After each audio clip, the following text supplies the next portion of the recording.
I'm going to show you all of my favorite pages in my solo journal. So this is a journal that I have for my solo game of Koriko that I'm currently playing, which is about playing a young witch who goes off into a city called Koriko for the first time, and you spend a year there and basically journal about what happens.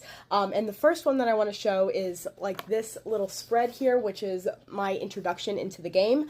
And I just really love the little guinea pig that I made, which is my witch's familiar, and also this like windy tree with a whole bunch of market stands. And I did that because in Koriko, you actually have like a little bit of a dream of like what you imagine the city being like that you're going to, and I imagined this cool twisted tree. Another thing that I really love is this little fish.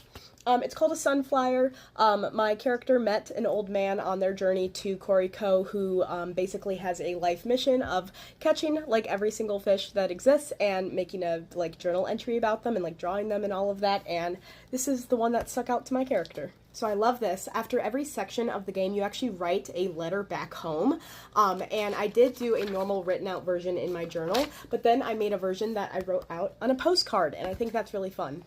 Another thing that I love is for every season that you do in Koriko, I actually write out all of the possible twists that happen in the game so I can keep track of it in the journal instead of having to reference the book all the time. While in Koriko, my character came across this old boutique that actually made clothes for masquerades called Figaro's, and I actually made the window for it with the curtains and everything, and then a little sign. The last day of the arrival section for my character, they actually let out the goats on accident on the farm that they're staying in, and I made this whole like little scene out of paper. I was just kind of having fun with it. All of these are actually cut out of paper and like glued on, and I made some goats, and I put an apple there because she used an apple to get the goat back.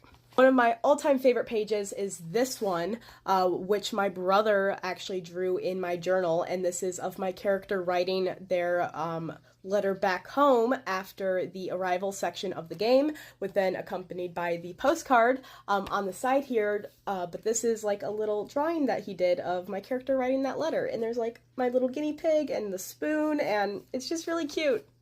Like I said, I make all these like twist sections in my journal so I can keep track of them actually in the book.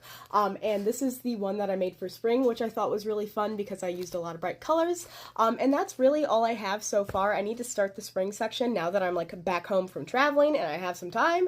But I just wanted to show off like all those cool pages because like I just think it's really awesome.